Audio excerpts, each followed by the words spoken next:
Tatiana é filósofa, é matemática.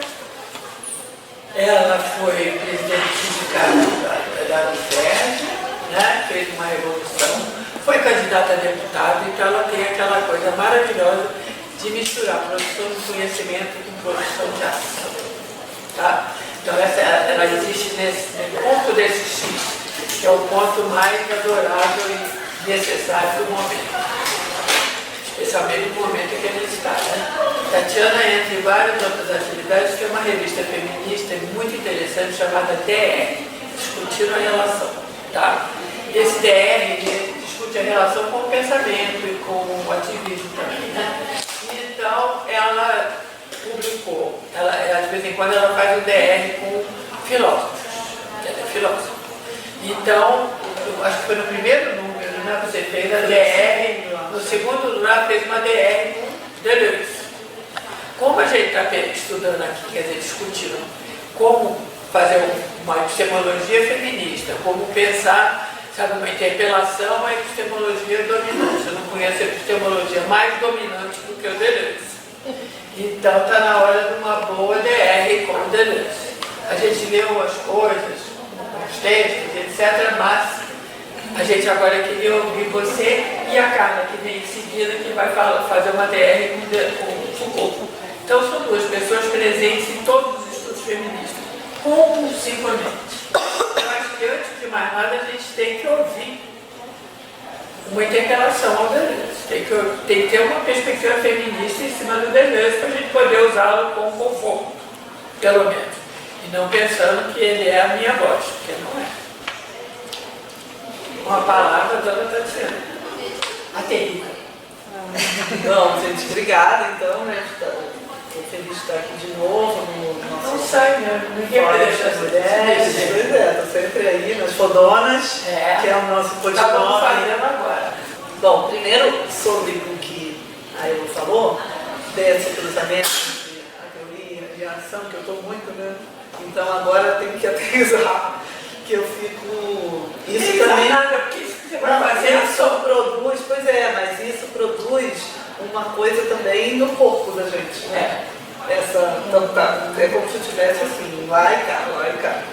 Então, eu queria falar justamente do Deleuze a partir um pouco dessa perspectiva, porque eu acho que o que mais interessa no Deleuze sobre a questão das mulheres é a noção de devir mulher. Né? E essa noção de devir mulher, ela é usada no Deleuze para se contrapor à ideia de maioria, né? Essa ideia do majoritário, que é o homem adulto branco. Né? E o Deleuze diz, inclusive, que essa maioria não é ninguém e a minoria é todo mundo. Né? Então, esse homem adulto branco seria o padrão e o devir é tudo aquilo que se afasta desse padrão. Então, é por isso que ele define os devires minoritários, que é aquilo que se afasta da maioria, que é esse homem adulto branco. E por isso que os devires minoritários, eles são sempre designados por algo que se opõe ao homem adulto branco. Então, é devir... Quando é isso? Isso é de... Não, isso é da 90? Desde a lógica do sentido, não? 80? Porque a noção de devir é lá atrás, né? Na lógica do sentido. Mas quando que ele começa? Final dos 60, início dos 70. 60 já tinha Deleuze? Não. Diferença de repetição de quando? É do início dos 70. Dos 70, sim. É por aí. Que são os primeiros livros de diferença de repetição e lógica do sentido. Então, a noção de devir já tem na lógica do sentido. Aí depois, aí vai ser mais desenvolvido em 1014, que aí já é dos anos 80. Mas a noção de devir em si já tem lá atrás. E a noção de devir é isso, é para pensar, né, a questão do Deleuze, é como pensar essa, porque a filosofia, ela sempre parte de uma investigação sobre o ser, né? A filosofia, a metafísica, a antropologia. E o Deleuze, ele vai produzir um deslocamento atento nisso, ele não quer refletir sobre o ser, ele quer refletir sobre a diferença, sobre a transformação, sobre aquilo que não para de diferir do psiquismo, que é o devir. Então a noção de devir é para isso, ele entra no lugar do ser para produzir uma filosofia que não é uma filosofia do ser, e sim uma filosofia da diferença. Então, o que é primeiro é a diferença. Mas a diferença não é a diferença como diferença entre duas coisas, porque se eu disser a diferença entre esse sofá e esse sofá é que esse é branco e aquele é azul. Né? Mas aí, antes da diferença, tem o ser. Esse sofá e aquele sofá. Então a diferença não é a diferença entre, beleza? É a diferença, diz ele. A diferença é aquilo que se diferencia sem que aquilo de que ela se diferencie. Porque quando eu falo da diferença entre, isso é diferente disso, mas isso também é diferente disso. Então isso se diferencia ao mesmo tempo em que aquilo de que isso se diferencia, ou seja, isso também se diferencia. Porque isso é diferente disso, então isso é diferente disso. Essa é a diferença entre. Ele diz que ele quer pensar uma outra diferença. Que é a diferença, que é aquilo que se diferencia, sem que aquilo de que ela se diferencie. Então é a diferença pura. Ele dá o exemplo do raio. É como um raio. Caiu o raio, ilumina, é a diferença pura. Então aqui eu já vou introduzir o primeiro ponto de DR, né? Que eu acho que, assim, claro que tem muito, né? Eu sou apaixonada por Deleuze, mudou minha vida, foi ele que me fez estudar filosofia. Mas eu acho que hoje a gente esbarra nesse problema dessas filosofias francesas, contemporâneas, pós-estruturalistas, que são essas palavras, assim, esses conceitos, é um negócio muito francês. Então já o primeiro elemento de DR é esse, né? Que a coisa é grave. Porque ele já começa a falar essas linguagens, devir, um monte de palavra nova, aí tem um monte de palavra rizoma, né? Muita palavra nova que tem no Deleuze. Que exclui. E que a gente podia fazer um esforço de falar essas coisas de outro jeito, né? Que é um pouco o que a gente fica tentando fazer, mas é como se a gente tivesse que ficar reinventando o Deleuze, traduzindo o Deleuze, porque ele não faz nenhum esforço. Né? Tem um trecho do Deleuze, que é o maior exemplo disso, que é no livro Que é a Filosofia. Ele está falando da consistência, falando de um problema lá que tem a ver com o teorema de matemática, que é o teorema de Gödel, né? Mas ele está falando sem citar o Gödel. Aí ele fala um monte de coisa, e no final ele coloca um parênteses, Gödel. Só. Nada. Não tem mal para bater, não tem diferença entre o livro, não tem nada. Então, assim, tipo, se virem, né? Então eu acho que isso é uma DR que eu faço com Deleuze. Não dá para falar desse jeito. E tem muito deleuziano também, filósofo deleuziano, que não se diferencia. que fala desse jeito. Não presta atenção no diferente. E que fica repetindo aquele linguajar do Deleuze. É um problema isso também do pensamento das pessoas que trabalham no pensamento do Deleuze, é ficar repetindo aquela linguagem. Vulgariza na terceira vez já não é. Exato. E que ninguém entende nada. E que na verdade ninguém está entendendo nada. Então a gente não sabe para que é aquele conceito. A gente fica repetindo porque é bonito, porque é Deleuze, porque é uma coisa diferente, porque é literário, porque soa bem, mas a gente não sabe para que serve. Então eu acho que a gente precisa fazer um pouco, para trabalhar com Deleuze, tem que fazer um pouco essas contra-epistemologias, essa contra-leitura do Deleuze, que é um pouco ler o Deleuze contra ele mesmo, né? Que não embarcando no texto dele, mas colocando alguns parâmetros, assim, né? Alguns pontos de parada, né? Algumas desacelerações, é isso que eu queria dizer, né? Alguns pontos, assim, falando, não, pera lá, daqui você não vai passar. Né? Eu acho que isso é importante na hora de... O que parece muito nisso é esse, como é que se chama? Não empatia com o outro, total. Nenhum esforço. Ele fala da diferença, que não diferencia, mas ele é uma diferença entre.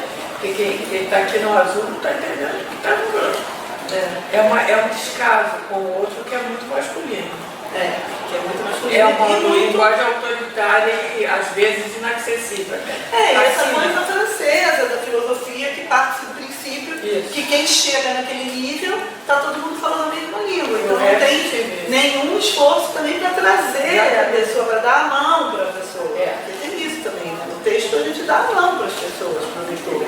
Eles não têm isso, parte do princípio que todo mundo ali estudou na École Normale Supérieure e se deleita com a masturbação intelectual, que é uma coisa que os franceses gostam muito, de ficar falando pelas palavras.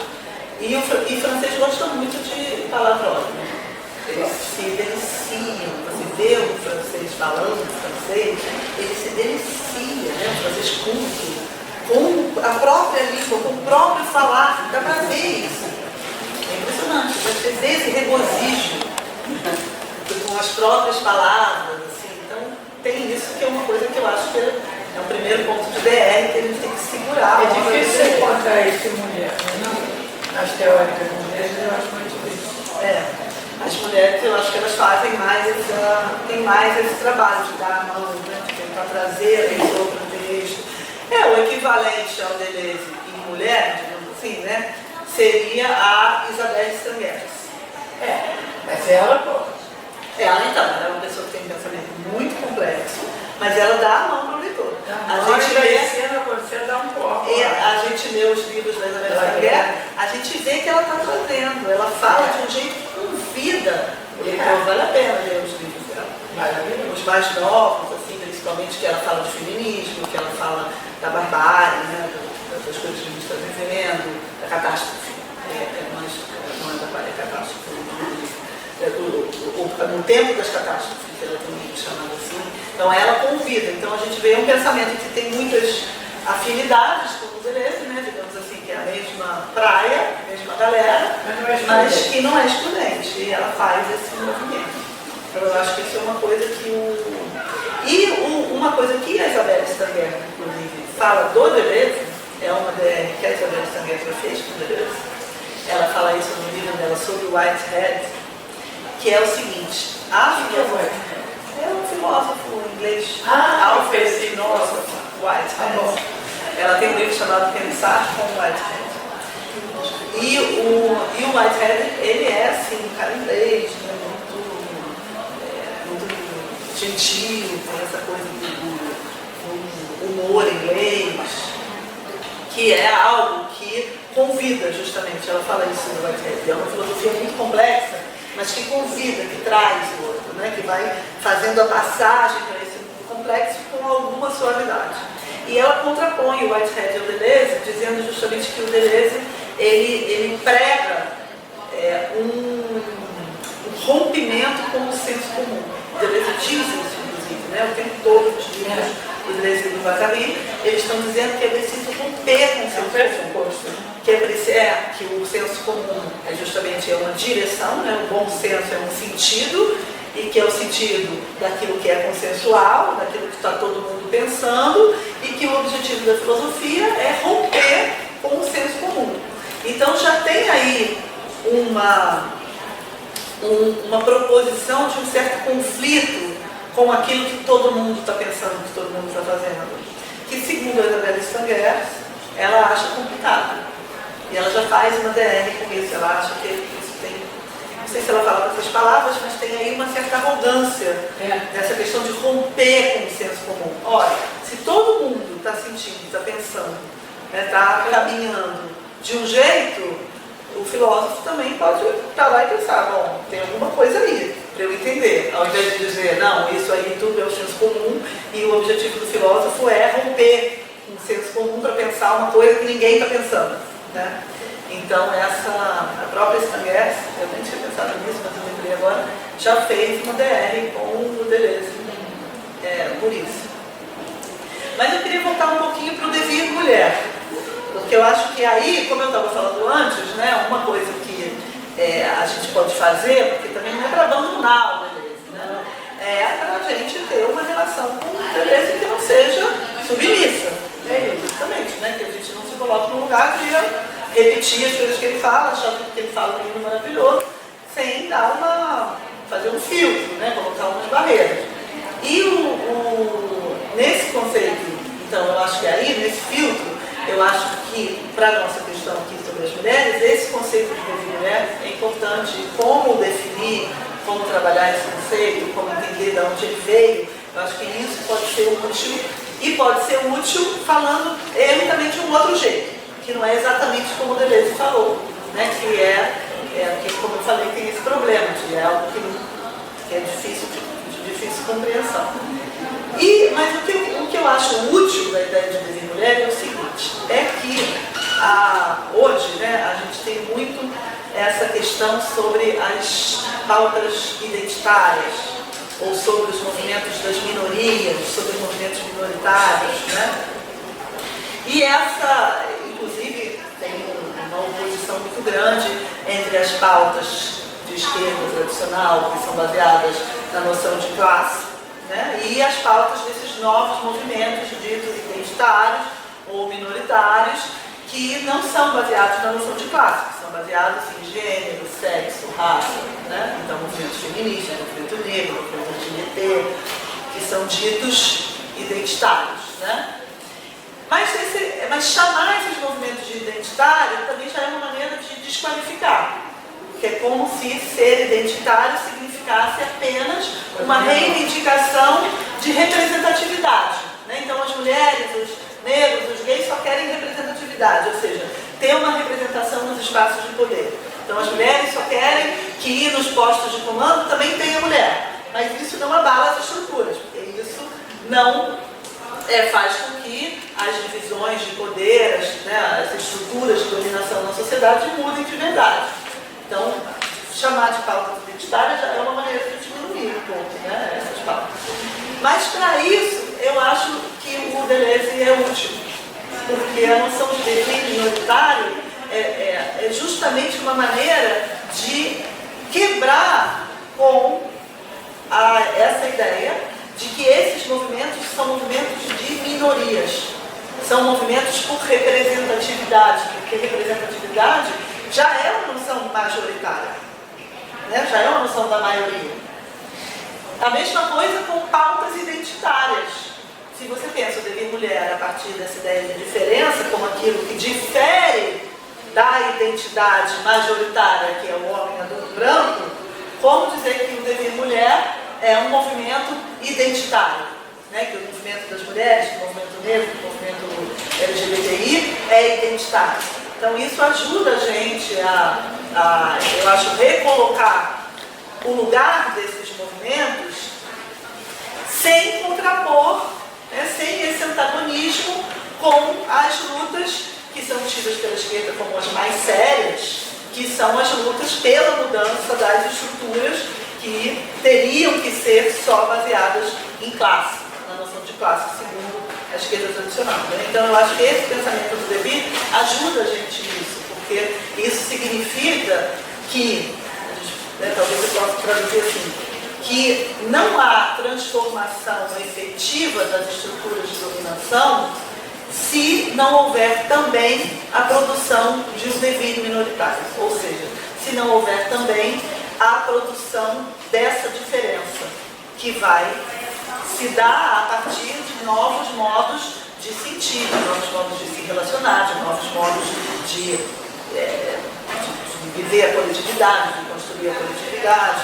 Então eu acho que isso é importante porque também nos permite entender uma limitação da esquerda, que é o fato de que esse pensamento do conflito, do antagonismo de classe, como sendo essencial para a organização, para a transformação, para os sujeitos políticos, né, se colocarem na sociedade, fazerem um embate na sociedade, faz com que muitas vezes a gente perca a dimensão do quão importante é que, ao mesmo tempo, essas organizações permitam um novo modo de existência, uma nova maneira de estar no mundo, de se relacionar, modos de vida, né, modos de sentir, de experimentar a relação com o outro. Ou seja, se torna impossível, se a gente pensa a partir do dever minoritário, se torna impossível conceber uma mudança estrutural que não seja também uma mudança na subjetividade.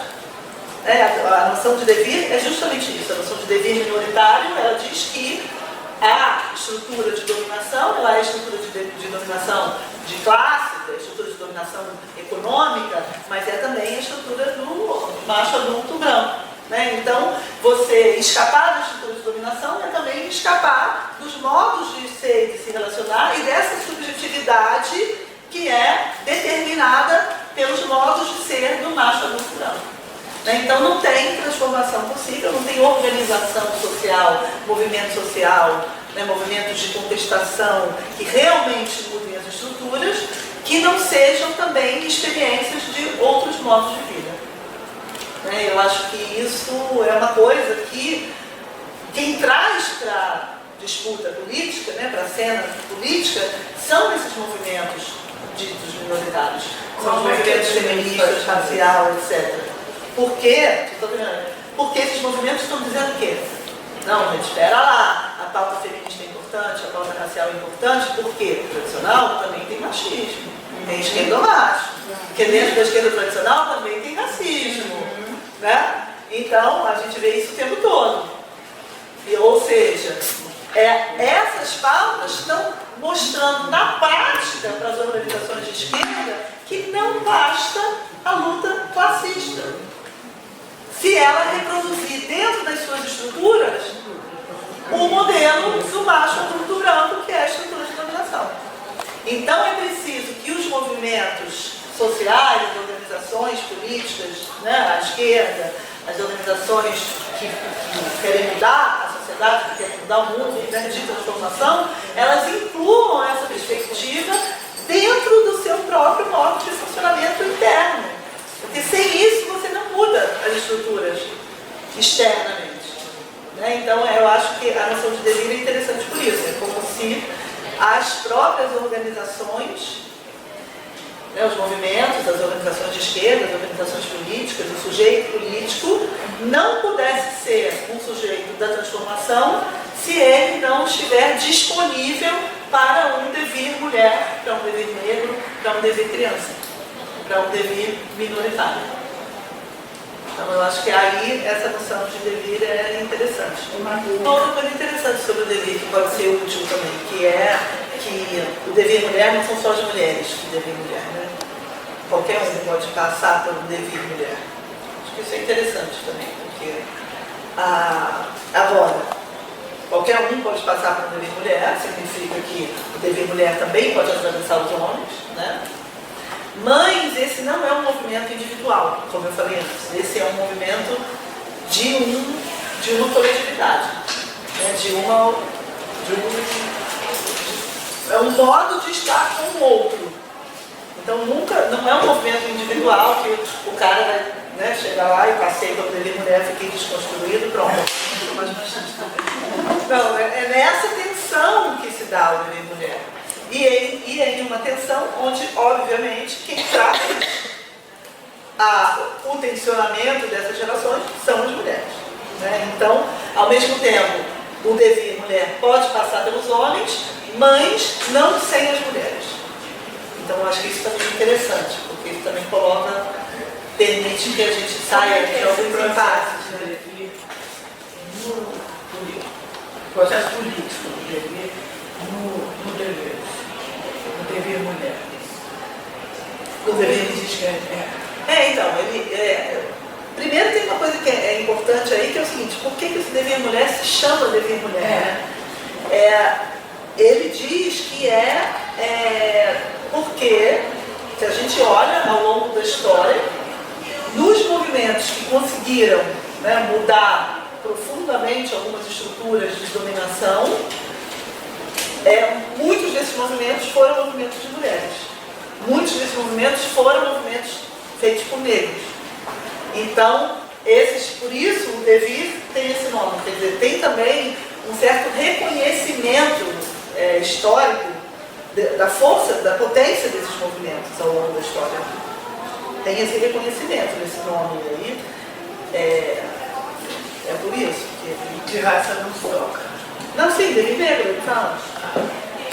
Devir negro também, que o devir negro Ele até amplia, é a força da descolonização, né? O devir negro seria isso, é o não branco. Então Ele estabelece uma diferença dos dois processos de devir mulher e devir negro, ele estabelece sim. Agora eu queria me lembrar dessa parte. Vai estabelece. É porque assim, o devir, ele é o afastamento da norma. Né? Ele é sempre o afastamento do padrão. O padrão é o homem adulto branco. O devir, ele é aquilo que consegue se despregar da norma. Então, então, o que se desprega do homem é o devir mulher. O que se desprega do branco é o devir negro. E o que se desprega do adulto é o devir criança. Então, são devires que se dão no movimento, né, de se despregar da maioria, né, do macho adulto branco, mas cada um de um jeito. Porque cada um está se despregando de uma coisa diferente dentro desse ente majoritário. A mesma lógica dos LGBTQI. Sim, o que é hétero também, é a mesma coisa. É que ele não fala muito de devir homossexual. Ele fala em um texto, mas não nesse. Mas ele não chega na questão do hétero. Homem adulto, não, mas em outros textos ele chega. Homem adulto branco hétero. Essa disponibilização de devires, ela é viável através da imagem, por exemplo, do rizoma porque é como se criasse alternativas, vem nas macroestruturas observando as representatividades, novas alternativas para canalizar esses devires, sabe? Eu fiquei pensando como esse devir pode fluir, né? Como ele é viável, como disponibilizar esse devir. Eu acho que a ideia de rizoma está bem presente na filosofia da beleza, né? A desterritorialização. Sim, mas aí a gente está, eu acho que assim, a gente está um pouco botando vários nomes para a mesma coisa, porque o Deleuze fala isso também, né?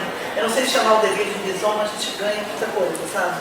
Não é a mesma coisa, é que o rizoma ajuda o devir, é a mesma lógica. Mas o devir já é isso. É isso que eu estou falando. O devir já a gente vai se despregar. Eu tenho uma brincadeira, que aí fazendo parte agora da BR, né? Eu fui num colóquio em Cerisy, que é um lugar lá na França, no meio de um campo maravilhoso, é tipo um castelinho lá, que aí os pesquisadores ficam lá durante 10 dias num seminário, só falando de um certo assunto, e teve um colóquio Deleuze em Cerisy, e eu fui. Até saiu agora as atas desse colóquio, acabou de sair, lá na França tem um artigo nessas atas, que é sobre a noção de axiomática, o capitalismo axiomático, acabou de sair, se chama Agenciar as Multiplicidades com Deleuze, o livro, né? E aí a gente ficou lá 10 dias nesse castelo com deleuzianos do mundo inteiro, todo mundo fazendo palestra sobre Deleuze. E aí eu tinha uma brincadeira com a organizadora desse colóquio, que era a Anne Sauvagnat, que é maravilhosa, ela é a maior fodona, nosso fã também. Ela que me convidou e tal. E aí eu falei com ela, falei, Anne, vamos fazer o seguinte. Quando uma pessoa for dar uma palestra sobre um conceito do Deleuze, por exemplo, eu vou dar uma palestra sobre rizoma. O único deleuzianismo que a pessoa pode falar é rizoma. Nenhum outro, porque senão começa o negócio de o rizoma do devir, do ritornelo, da multiplicidade, e ninguém entende mais nada, porque é uma língua própria. Então, tem que falar isso para as pessoas, que se eu vou falar de axiomática, que é o conceito do Deleuze, o único deleuzianismo que eu posso empregar é axiomático. Né? Se eu usar outro deleuzianismo, tem um apito. A pessoa paga uma multa. Aí ela começou a brincar disso mesmo na plateia, ela era organizadora. As pessoas começavam a falar muito deleuzianismo, ela apitava. Foi engraçadíssimo, assim. Então funcionou um pouco, né? Eu acho que a gente tem que fazer um pouco isso para falar do Deleuze. Assim, o que a gente ganha ao falar de rizoma? Eu queria saber como funciona o devir, como fazer ele via prática. Então, eu acho que é assim, falando bem, né? Eu acho que é assim. Em um grupo, sempre a estrutura vai tender para a estrutura majoritária. Né? Mesmo que só tenha mulheres, ela pode tender. Claro que se só tiver mulheres, principalmente mulheres que já estão, né, com essa energia de conquistar esses lugares, é menos provável. Mas até se só tiver mulheres, né? Todo grupo ele sempre vai tender a reproduzir a estrutura do macho adulto branco hétero. É uma estrutura, isso é um lugar. Então alguém vai ocupar aquele lugar, alguém vai ocupar o lugar do submisso, alguém vai ocupar o lugar do excluído, alguém vai ocupar o lugar do bobão, digamos assim, né? Então, na estrutura, sempre ela vai tender para isso. Então, quando as pessoas têm essa perspectiva, né, de quebrar essas estruturas, de se despregar dessa estrutura, elas ali no grupo não vão se colocar nesse lugar e não vão deixar que os outros se coloquem. Então isso já vai tensionar essa distribuição desses lugares de poder no grupo, fazendo com que a estrutura do macho adulto branco hétero não se instale, ou se instale parcialmente, ou fique tensionada. No momento em que isso acontece, estabeleceu-se o processo de devir, em que todo mundo ali está sendo atravessado por um devir mulher, por um devir negro, dependendo do que a gente está se despregando. Então, provavelmente, no caso da mulher, né, a gente vai estar se despregando do homem se a gente não se colocar no lugar de submissão, no grupo. Né? Se no grupo não tiver esse lugar de quem submete e quem é submetido, que é um pouco a coisa do homem. Né? No caso do negro, eu acho que é o lugar do excluído. É o lugar do estrangeiro, é o lugar de quem não pertence. Que tem também isso, né? Então, se esse lugar estiver sendo tensionado, o grupo está passando por um devir negro. No caso da criança, o adulto é aquele que tem 2 modos, né? Aquele que segue o protocolo. Então, se isso também não for necessário, não for imposto, isso for contestado no grupo. Então, coisas que podem sair do protocolo não são vistas como, né, uma bobagem, uma besteira.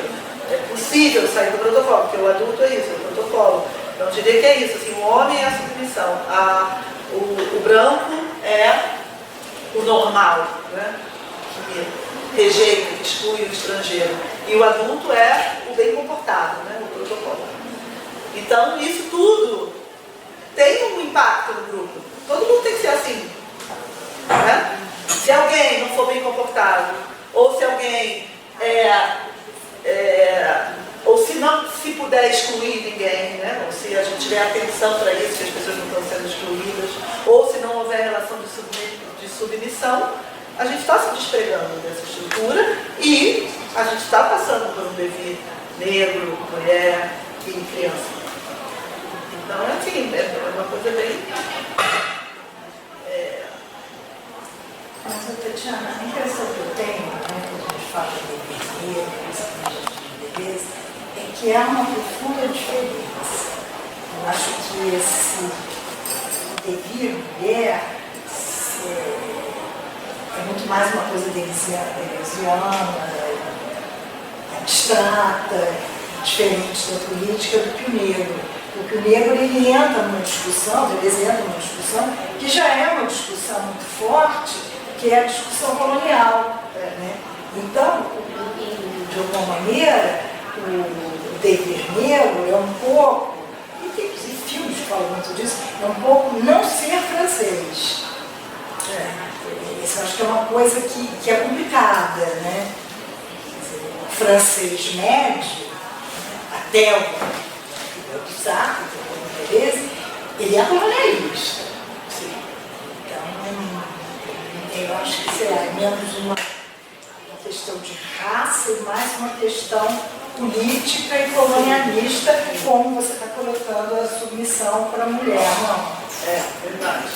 Não, acho que tem muito isso, acho que, assim, nesse momento, essa questão do colonialismo francês era uma questão para todos eles, né? Eu acho que o Deleuze tenta resolver isso com o devir negro, ou resolver o seu próprio, né?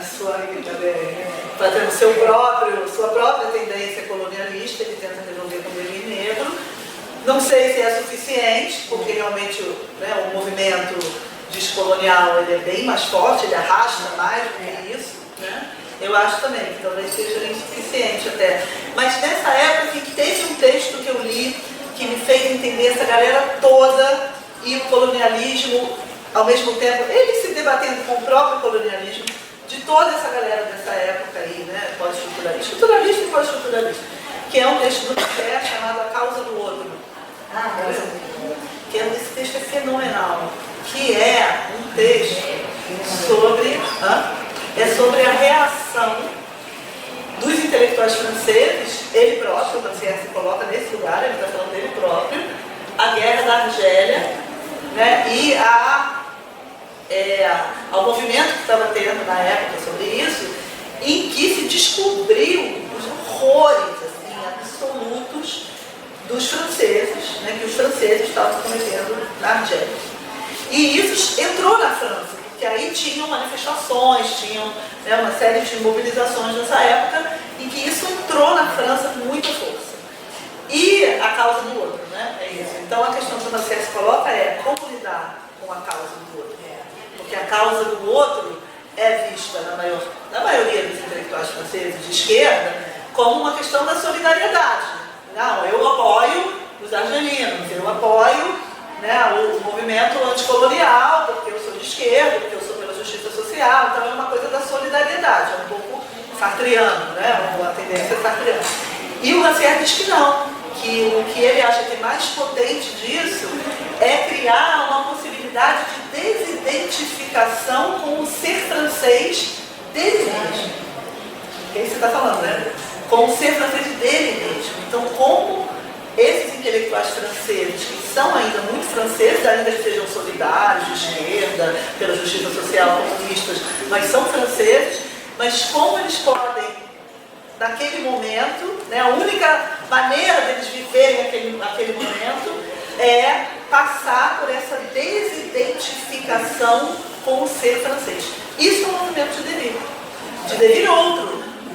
De devir o quê? Não sabemos, mas de devir não francês, de devir outro, porque francês é uma maioria também, né? É um ser majoritário. E ele fala dessa, então a causa do outro... As masculinidades são assim. Ah, é? Soltando a coisa do homem. Da desidentificação consigo mesmo. Exatamente. E é isso, assim, desidentificação significa o quê? Se afastar de uma identidade, é a diferença. A diferença é isso, né? É se afastar de uma identidade. Se é que você consegue. Então, quer dizer, mas isso é importante, porque aí a gente entende que essas pautas não são identitárias.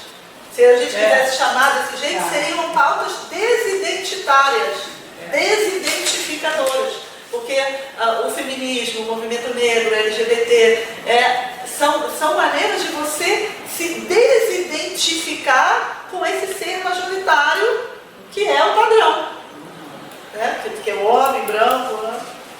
Então, essas pautas não são identitárias, né? Essa é uma maneira até de diminuir essas pautas.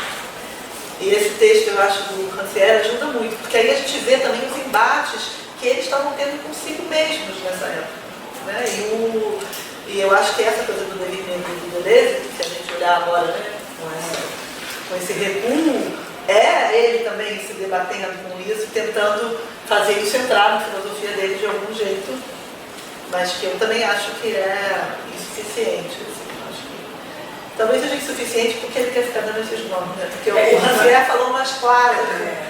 Ele falou mais nítido, que claro que já eu me desidentificando. Você sabe que tem eu vi um debate que teve agora, que eu achei tão engraçado, que era assim, um homem branco dizendo que tinha um lugar de privilégio, que era um branco, que era fez. Formalmente ele fez a desidentificação. Aí tinha uma feminista negra brilhante na mesa que disse assim, isso é um Tolkien. Que essa desidentificação, se ela não for colaborativa, ela é um Tolkien. Ela é o jeito que você começa a falar. Por isso que eu é falei, o jeito que você poder agir. Porque não é uma coisa que eu sou o desconstruidão e acabou. Eu já não sou mais. Não é assim. A Da partir daí. Foi engraçado, essa palavra Tolkien eu achei tão perfeita. Isso é um Tolkien. Para você continuar sendo quem você é. Que esse movimento não acaba Quando nunca. você fala, o meu culpinha, meu light, né? É interessante. Porque é quase impossível. Mas isso eu acho Você se desidentificar meia-culpa, é eu acho quase impossível. Eu gosto também da coisa do biscoito. Como é que é a coisa do biscoito? Que é biscoito. É uma pessoa, um homem está lá dizendo, não, eu entendo muito, o feminismo, eu acho que as mulheres realmente têm razão, que é biscoito. Quer que a mulher dê um biscoito. Não é? Vocês que são mais jovens. Eu acho que esse é o biscoiteiro. É muito difícil isso, porque você não quer. Eu sei porque eu passo por isso a vida toda. Eu sempre mexo com vespeiro. Ele tem 10 anos de experiência com a Universidade das Quebradas, 10 anos de pensar isso, separar e botar em ação. Aí você bota da errado, aí você bota da errado, aí você bota da errado. É absolutamente difícil chegar no outro. É quase impossível. Praticamente impossível. Mas é uma escuta forte, é quase impossível. Pelo menos eu sou bem surda.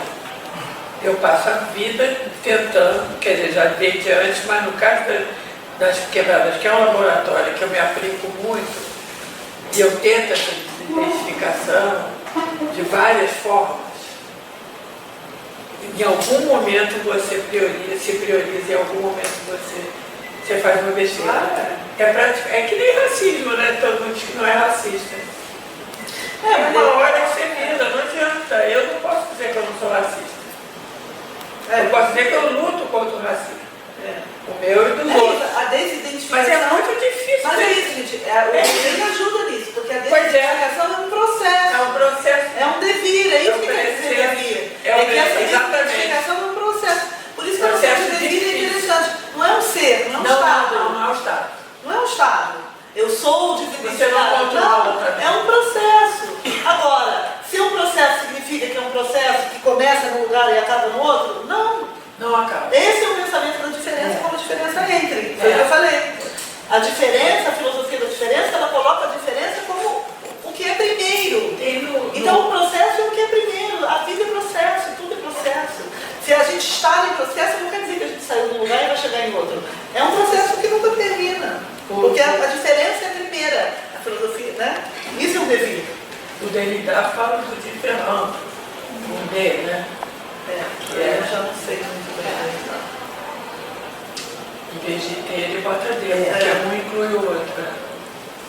É interessante. Agora, botar isso na prática, fazer disso uma política, pensar eu acho lindo, eu já li muita coisa.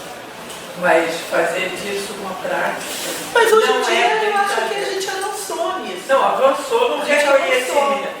Porque hoje em dia Mas não ninguém sei. mais deixa barato, né? Em estruturas de... Não, sim. As pessoas não deixam mais barato, claro. Eu acho que a gente avançou. Isso que é Não, o que eu já avançou na porrada, né? É irreversível, não tem nada agora. Mas se não, qualquer escorregar. Não está resolvido. Mas está em conflito, mas é bom. Está em conflito. Eu acho bom, claro que às vezes Claro que é tem uma bom. treta aí, que aí passa dos limites, mas é normal, faz parte Faz parte da de um estado de conflito, de processo que a gente É a coisa está. do reconhecimento. Faz parte, que tem momentos que o negócio fica meio bravo. Você não produz um reconhecimento de conflito, não existe. Exato. É impossível. Exatamente.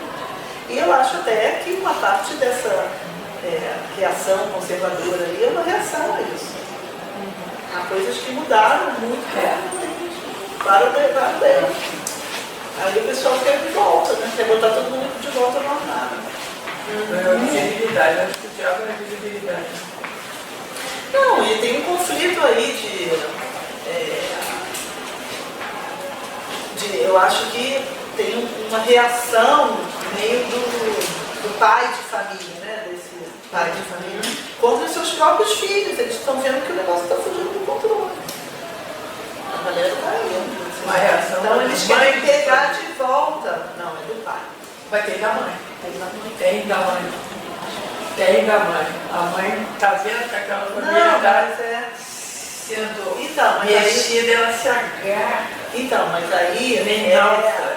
é da família patriarcal. Em que, sim, claro, que dentro da família patriarcal a mãe tem um papel patriarcal. Por isso que eu estou falando, porque essas Então, coisas larga esse a gente tem que analisar na estrutura, não uma coisa da pessoa. Exatamente. Dentro da família. Exatamente. Exato. Não tem como. Dentro da família patriarcal, a mulher, ela está lá para isso. Mas Ela é para zelar pelo poder do marido. Exatamente. Inclusive. Mas agora que eu Para acho que reforçar, ela é isso foi um pouquinho um apoio. ameaçado. Não, mas deixa eu só falar uma coisa. Agora, isso é diferente da família que não é patriarcal. Ah, sim. Que aí o papel da mulher é outro. É outro. Mas na família patriarcal, que é majoritária, Mais eu ou acho menos. Eu estou dando aula agora que sobre. no Brasil você tá. Não, numericamente. Mesmo que a Não, mulher. a mulher Não, a são chefe de mulher é, família. mas você nunca viu uma mulher que é chefe de família voltar correndo para fazer o jantar do marido? Não, mas Porque eu não dá tempo, Estou que falando o de homem família que que foi não embora. tem marido. A maioria das famílias mais pobres não tem homem. Mas coloca o filho no lugar. Não, Bota. não é assim. Não é essa periferia muito. Não, mas também, não, mas isso é estatística. É estatística. Numericamente Não tem, é outra parada essa família. A família sem pai funciona de outro jeito. Não é dizer que é tudo uma maravilha, que essa é a solução. Não estou dizendo isso. Mas quando a gente está falando a família, é a família patriarcal com o pai.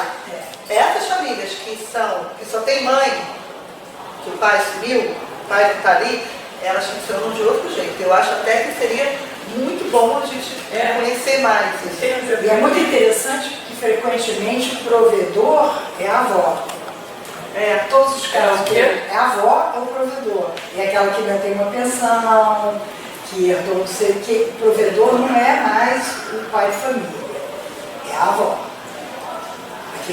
Eu acho, assim, é uma hipótese, agora eu também, isso aí a gente tinha que ter pesquisa para ver. Eu acho que quanto mais pobre e quanto mais negro, inclusive, menos patriarcal é a família.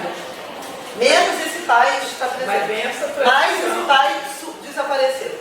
E aí eu acho que tem uma coisa específica das famílias negras, com mãe sozinha, que não tem pai, que é diferente. Terreiro, Bem diferente, exatamente. Terreiro é mais santo.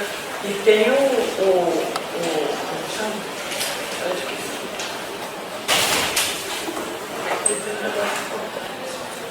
Terreiro tem que mais. Mas assim, se a gente está falando de estrutura, A classe média patriarcal, as mulheres estão assustadas. Estão defendendo o patriarcado feito um louco. Feito louca. Tem uma recrudescência aí de medo. de mudança. Medo do amor. Não, porque foi muito longe, eu acho. Medo, inclusive, do marido, ou medo de ficar sem marido, tudo isso, né? Tem que. Mas se o patriarcado é uma estrutura, quando eu vejo uma família sem pai, eu anulo a estrutura, porque eu não tenho estrutura. Mas Seu pai é igual ao provedor. tudo bem, se o pai é igual ao provedor, aí eu coloco a mãe no lugar da provedora. E aí eu mudo a estrutura porque eu estou pensando numa forma sistema para não pensar numa forma de vida.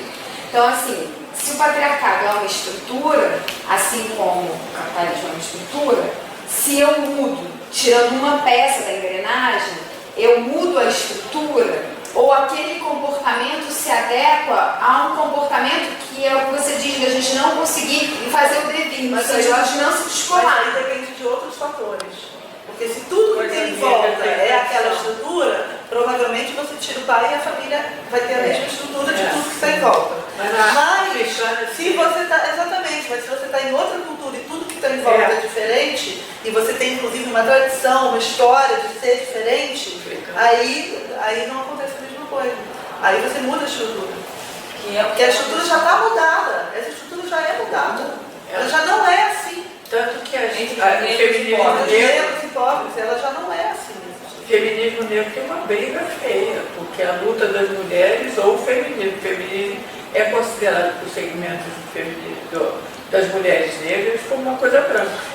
Você É contar a uma coisa história do lugar da mulher, a luta das mulheres que é muito ancestral.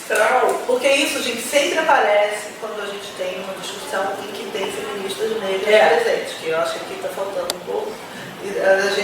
Então, não dá muito para a gente avançar sem que tenham feministas negras para falar disso. Agora, pegando em casos da história, assim, né, desse debate, das feministas marxistas, até de esquerda, lá dos anos 70, interessante, a Silvia Federici, que eu estudo muito e tal, quando elas tinham um discurso muito forte contra a família. Que a família, para as feministas brancas, é opressão, sempre foi opressão. É exploração do trabalho doméstico, é dupla jornada, né? Sempre foi opressão. Então, as feministas brancas dos anos 70 eram muito contra a família. E houve uma tensão com as feministas negras, porque as feministas negras chegaram para elas e disseram: isso é um ponto de vista branco. Para nós, negras, a família não é opressão. Nós temos um Estado que nos mata. Quem nos protege é a família, e a nossa família não é patriarcal. Esse pai não existe. Essa figura do pai não existe. Toda a nossa cultura é a figura da mãe. Que é a coisa do trabalho. Então, elas mesmas já denunciaram que o modo como as feministas brancas veem a família é um modo branco, da família branca. Não é a mesma coisa para a família negra. Eu acho isso importante. O trabalho também, a luta das mulheres pelo trabalho. O feminismo negro, pelo amor de Deus. Eu acho que isso hoje seria bem interessante ter mais trabalho sobre isso mesmo, estudos assim, de entender o que é essa família negra. Para a gente ter mais elementos para falar disso, porque é diferente.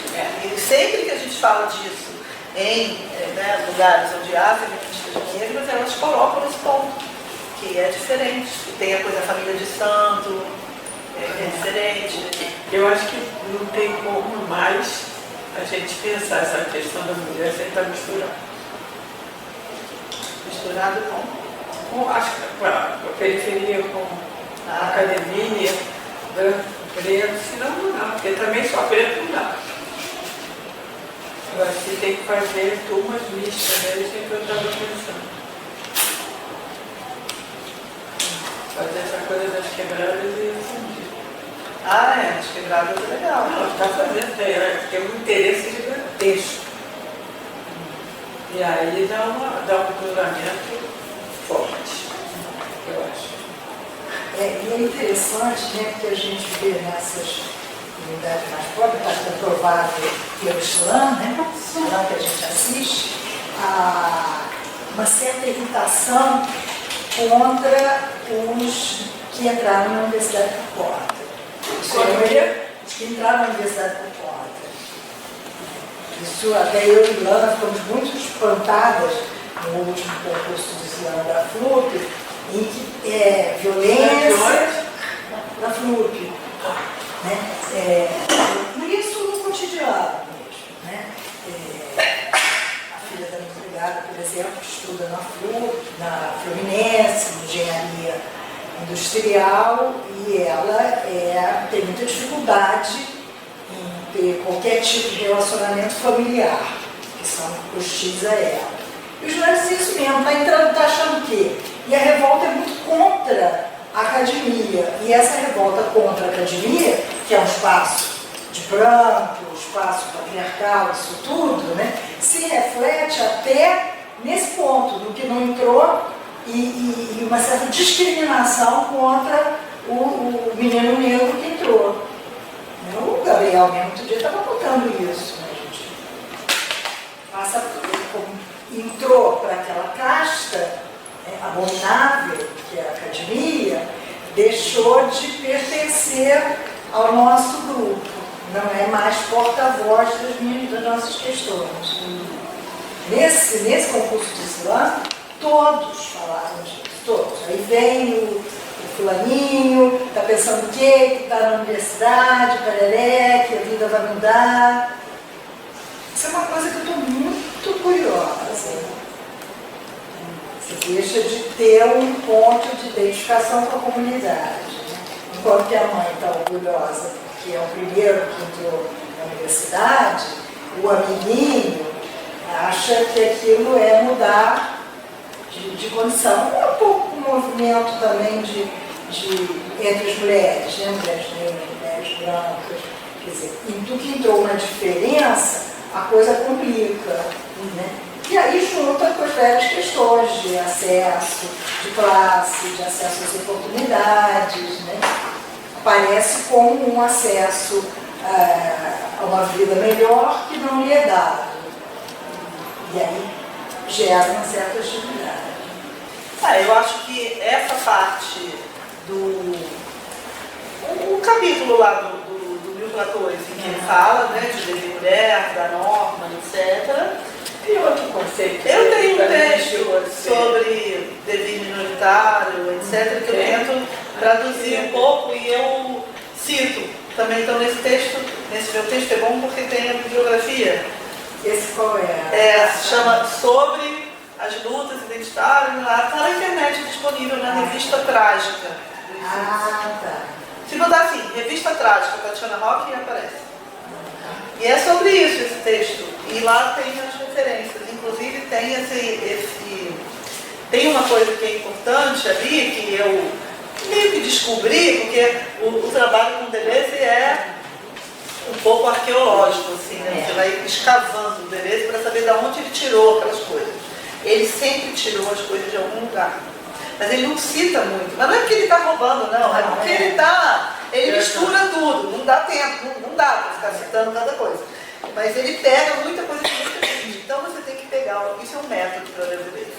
Você pega o Deleuze, primeiro dá uma olhada geral e vê aonde tem uma pista de onde ele tirou aquilo. Aí se ele der uma pista, você segue essa pista. Porque provavelmente isso vai ajudar muito a entender o que ele está dizendo naquela linguagem toda cifrada e difícil, mas na fonte de que ele pegou, não é nessa linguagem, é lá em cima. Então você entende de onde ele vem e o debate que ele quer fazer, que já é em cima daquilo. É isso, assim, é muito pressuposto. Na verdade, o Deleuze ele escreve, como muitos franceses, a maioria dos franceses, para pessoas que leram tudo. Então, assim, você já leu aquilo tudo, ele já está discutindo em cima. Então, a gente tem que pegar a pista e fazer o trabalho oposto. Então, eu sempre faço isso com o Deleuze. Eu vou lá e olho de onde ele tirou aquilo. E aí, uma dessas pistas que eu segui, que eu acho que foi muito útil, é a questão da norma do Foucault. Eu cito nesse texto. Porque o Foucault diz o seguinte, que a norma, ela não é inventada para você medir o quanto alguém se afasta da norma. Se a gente pensa assim, tem uma norma, a norma é ser magro, né? E o que está fora da norma é não ser magro. Então a gente fala, a norma foi inventada para oprimir quem não é magro. Você bota a norma magro e o papel da norma é medir a distância que alguém está da norma, né? O Foucault diz que não. Que o papel da norma é medir entre quem está distante da norma, quem está mais distante e quem está menos distante. Então é o grau de distanciamento que você está da norma. A norma é para isso. E isso gera essa coisa, porque na verdade a norma ninguém porque eles foram fora da norma. Então a questão é você ver quem está mais perto e quem está mais longe.